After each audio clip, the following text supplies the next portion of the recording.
Bonjour à toutes et à tous.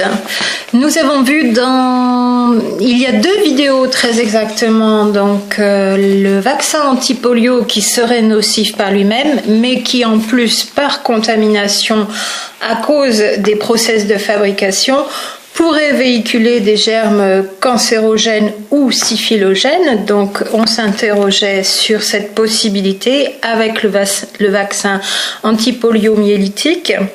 On peut aussi se poser la question sur d'autres vaccins. Ici, le docteur Yves Cousigou a traité le vaccin contre la variole, le vaccin contre la rage et encore le vaccin contre le choléra, ainsi que la fièvre jaune. Je vous présenterai donc dans la continuité le cas de la diphtérie, puisque c'est le même questionnement à chaque fois, bien que les contaminations en fonction des spécificités du vaccin, les maladies contre lesquelles on veut se prémunir avec tel ou tel vaccin, il y a eu des contaminations différentes, notamment dans le vaccin antipoliomyélitique, pour rappel, donc l'ESV40 aux États-Unis au début des années 60, et des dizaines de milliers de personnes, millions de personnes même, qui ont reçu ce vaccin antipoliomyélitique où il est avéré, c'est reconnu, vaccin donc contaminé par le virus simien, virus venu du singe par les cellules de rein de singe sur lesquelles ce vaccin était fabriqué, la culture de cellules était fabriquée. Donc virus venant du singe et dénommé SV40, les 2 lettres SV40. Voilà pour le vaccin antipoliomyélitique aux États-Unis au début des années 60. Le docteur Cousigou se posait aussi la question de la contamination par le tréponème, donc agent de la syphilis. Il y a eu des contaminations avec le virus porcin, donc un circovirus, dans d'autres vaccins. Ici, on continue donc avec la vaccination antidiphtérique, donc contre la maladie, la diphtérie. Ce chapitre s'intitule « Inefficacité et nocivité de la vaccination antidiphtérique, mimétisme symptomatique de la diphtérie ». L'inefficacité et la nocivité de la vaccination antidiphtérique a été exposée dans de nombreuses pages par le docteur Chavanon et le professeur Tissot, mais c'est surtout le docteur Robert Rendu, RENDU, ancien interne des hôpitaux de Lyon et ex-chef adjoint de la clinique à la faculté de médecine de Lyon, qui, en utilisant les statistiques des divers pays du monde et en les interprétant scientifiquement dans de nombreux articles parus dans des revues médicales classiques, notamment voir la presse médicale du 3 novembre 1945, avec un article du professeur, du docteur Rendu, donc, qui s'intitulait « Importance capitale de la notion d'âge dans l'interprétation des statistiques relatives à la vaccination antidiphtérique ». Le docteur Rendu, donc des hôpitaux de Lyon, a aussi publié dans le bulletin médical un article qui s'intitule « Recrudescence de la diphtérie en France et vaccination » le 21 juillet 1946. Encore dans la presse médicale du 4 septembre 1948, un article intitulé « Résultats de la vaccination antidiphtérique en Espagne ». Dans la revue L'Hôpital en avril 1948, évolution comparée de la morbidité diphtérique chez les vaccinés et chez les non-vaccinés. Dans la revue Société de médecine de Lyon, le 9 juin 1948, un article intitulé, toujours du docteur Rendu, « Nouvelle preuve d'inefficacité de la vaccination antidiphtérique ». Un article intitulé « À propos des résultats de la vaccination antidiphtérique » paru dans la Semaine des hôpitaux de Paris le 6 mars 1949. Encore un article donc dans le bulletin médical du 1er septembre 1949, étude critique des résultats de la vaccination antidiphtérique en Angleterre. Et encore dans Lyon Médical du 23 août 1953, un article intitulé « De l'effondrement de la diphtérie sans vaccination en Allemagne occidentale et au Japon ». et un dernier donc dans le Lyon médical du 8 novembre 1953 à propos de la disparition de la diphtérie en Allemagne occidentale et au Japon sans campagne de vaccination collective.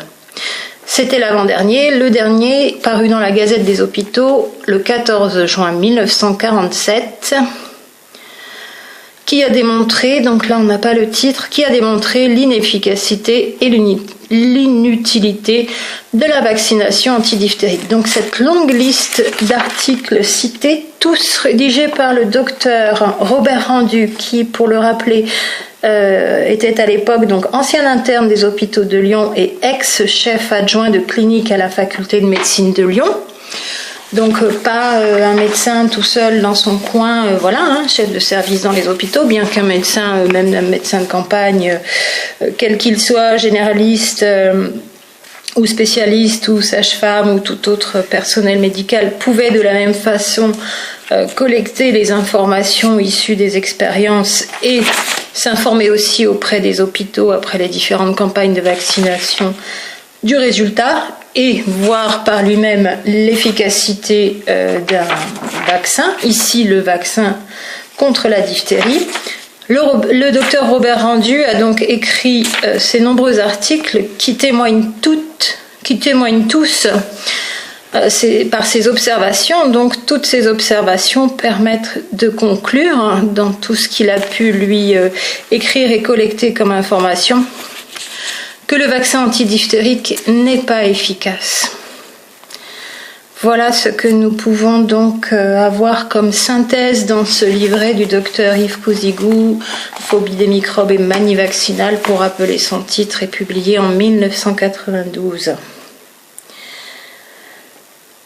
Et également, donc, on l'a cité dans cette longue liste, l'effondrement de la diphtérie en Allemagne occidentale sans vaccination, et la disparition de la diphtérie également au Japon sans campagne de vaccination collective. Alors, voyons un petit peu quelle est l'explication.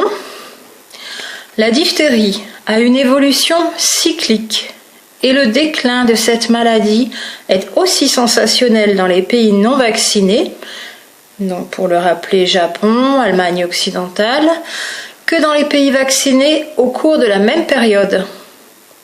Et tout cela, bien que les statistiques officielles soient établies sans tenir aucun compte de la méthode statistique du double blind, double aveugle donc, et du mimétisme pathologique et sémiologique de la diphtérie, comme de toute maladie, puisque le microbe se métamorphose du virus au bacille, puis au mycélium, ou inversement. Il y a depuis l'utilisation des vaccins et sérums une augmentation des cas d'angine blanche appelée pharyngomycose. Voir pour cela donc la semaine médicale du 26 décembre 1951. Et d'angine à monocytes, autrement appelée mononucléose infectieuse, très difficile à distinguer de l'angine diphtérique. L'hyperleucocytose, donc un nombre accru de leucocytes, globules blancs du sang.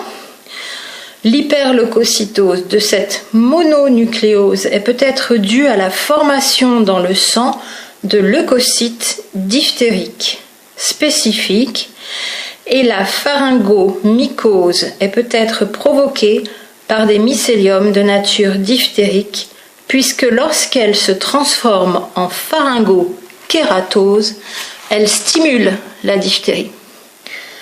Donc ici, le docteur Cousigou émet des hypothèses et indique certaines pistes où il est bon quand même de se poser la question du pourquoi après les vaccinations, avec la recrudescence des vaccinations, il y a ces recrudescences donc de cas d'angine blanche appelées pharyngomycose, et également donc ces cas accrus de mononucléose infectieuse.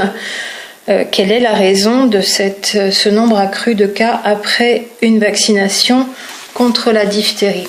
Donc pas d'affirmation et de conclusion absolue, des questionnements après observation, des faits, et des pistes derrière ces questions pour expliquer les causes de ces recrudescences de nouveaux symptômes suite à une vaccination.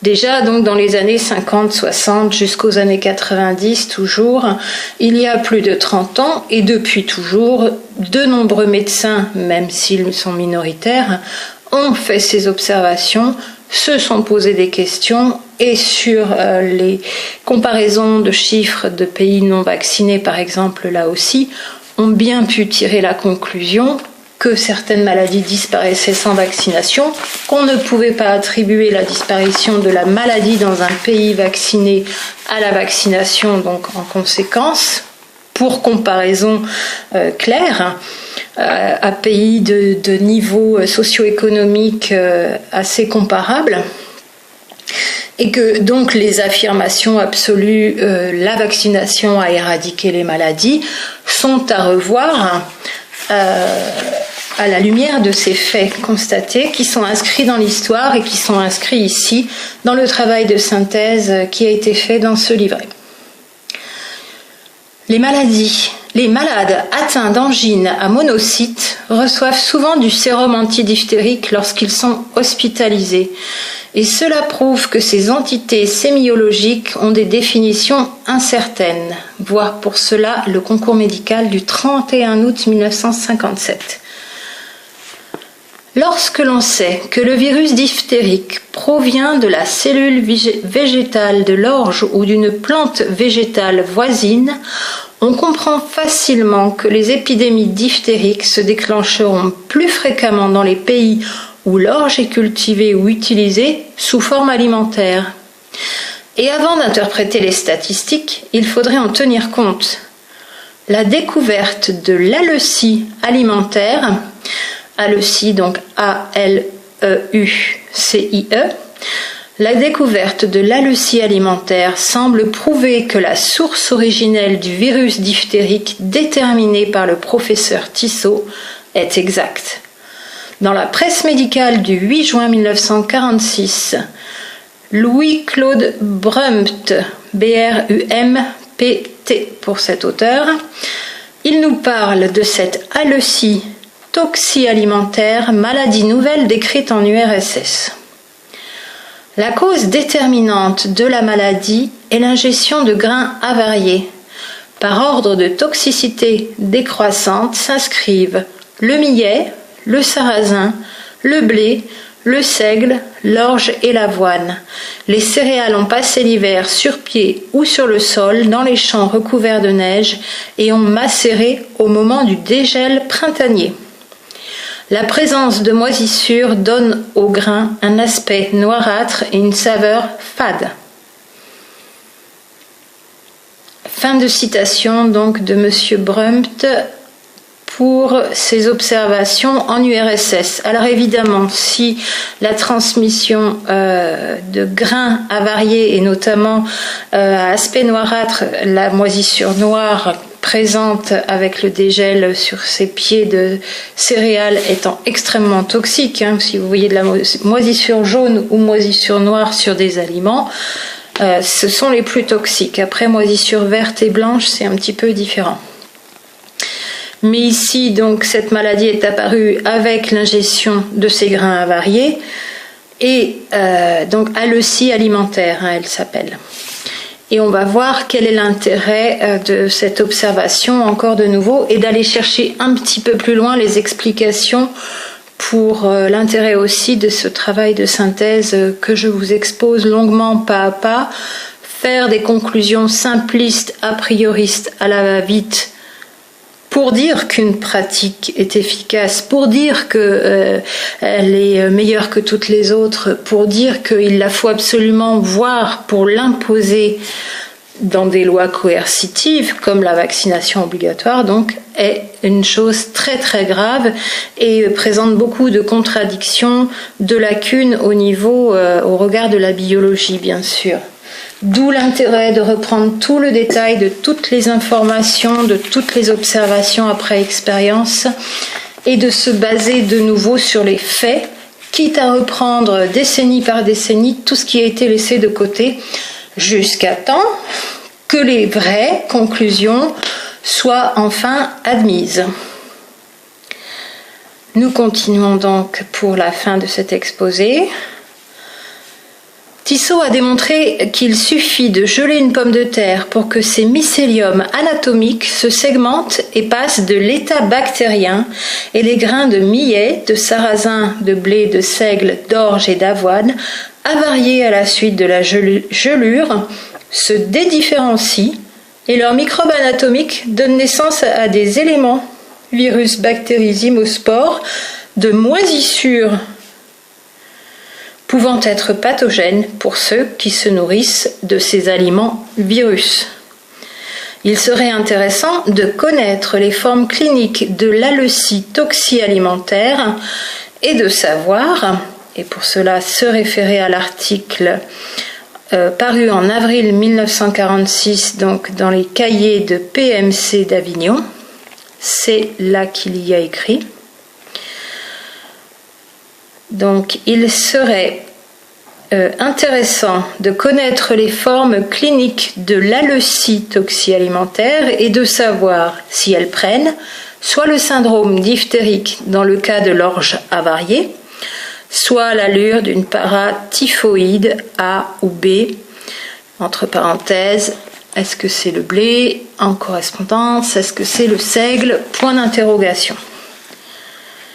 Puisque donc la symptomatologie d'un typhus dans le cas de l'avoine peut être aussi un des syndromes. Donc syndrome diphtérique dans le cas de l'orge, soit l'allure d'une paratyphoïde, soit la symptomatologie d'un typhus dans le cas de l'avoine. Donc une symptomatologie différente en regard de chacune des céréales. Les moisissures ancestrales de ces espèces végétales voisines doivent souvent déterminer par leur nutrition sur le terrain organique des symptomatologies parfois semblables. Ces syndromes divers de l'alleucie alimentaire sont difficiles à distinguer de la diphtérie, du noma, de l'agranulocytose, etc. Alors là, c'est intéressant parce que le docteur Yves Cousigou, encore une fois, pointe quelque chose d'important qui est rarement mis en lumière aussi, c'est ne pas prendre une symptomatologie pour une autre, une symptomatologie ou une maladie pour une autre en fonction d'une mauvaise interprétation de la symptomatologie ou de similitude dans les symptômes d'une maladie et d'une autre. Ici, il montre bien que l'alleucie alimentaire donc peut se confondre au niveau des symptômes avec ceux de la diphtérie, l'alleucie alimentaire. Mais également difficile à distinguer du noma et de l'agranulocytose.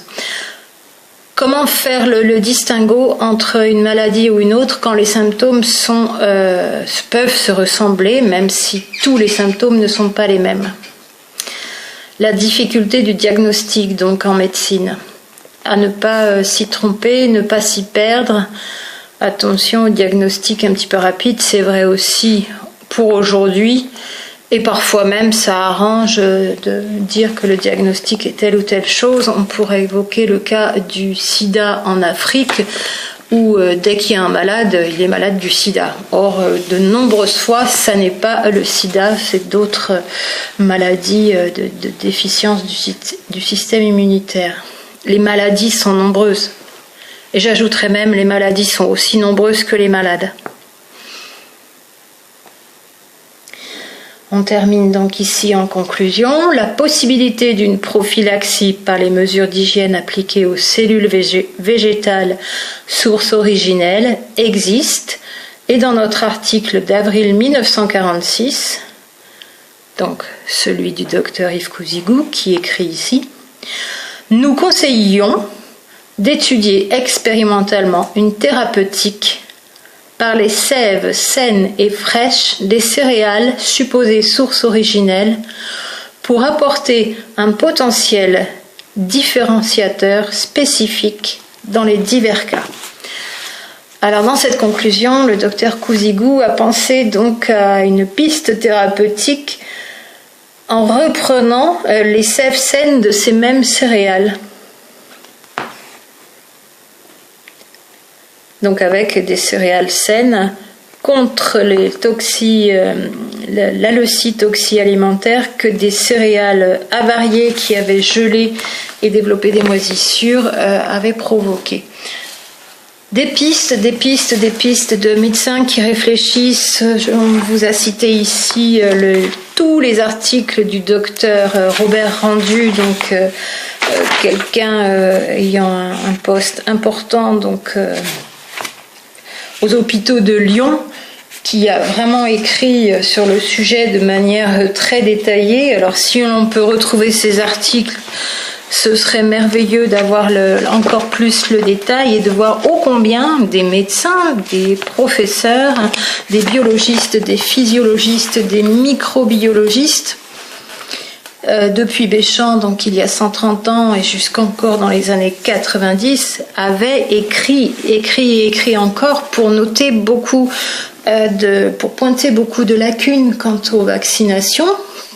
Maladie par maladie, vaccin par vaccin, donc ont été traités la tuberculose, la rage, le choléra, la diphtérie, la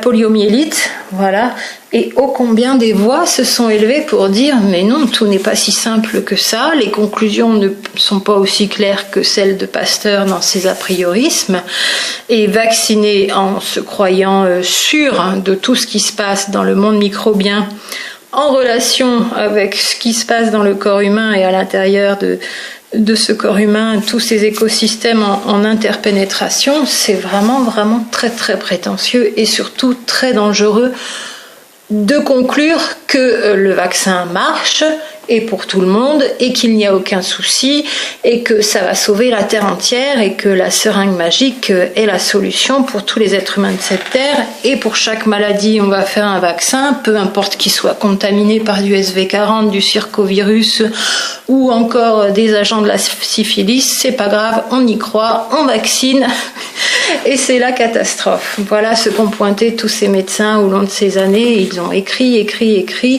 les expériences sont rapportées, consignées, et ceux qui veulent absolument continuer à défendre la vaccination les ignorent parce que ça vient infirmer ce que eux veulent imposer. Et ça, c'est très très grave au niveau de la santé humaine. Alors quand dernièrement, et ministre après ministre, il n'y a pas que cette dernière année, on vous répète, la vaccination, c'est une question de santé publique, c'est important pour vous et pour les autres. Oh que oui, c'est important. Il est important maintenant de vraiment faire la lumière sur toutes les lacunes et sur toutes les inexactitudes de cette science, la vaccinologie, qui n'a pris qu'une partie des conclusions des expériences, qui a laissé de côté les faits qui ne servaient pas à sa théorie a prioriste et qui met en danger la santé des personnes. Donc c'est vraiment effectivement une grande question de santé publique. Voilà pour la petite conclusion que je pourrais ajouter aussi avec la jolie image de la diphtérie en verre et des bacilles. À très bientôt pour la suite.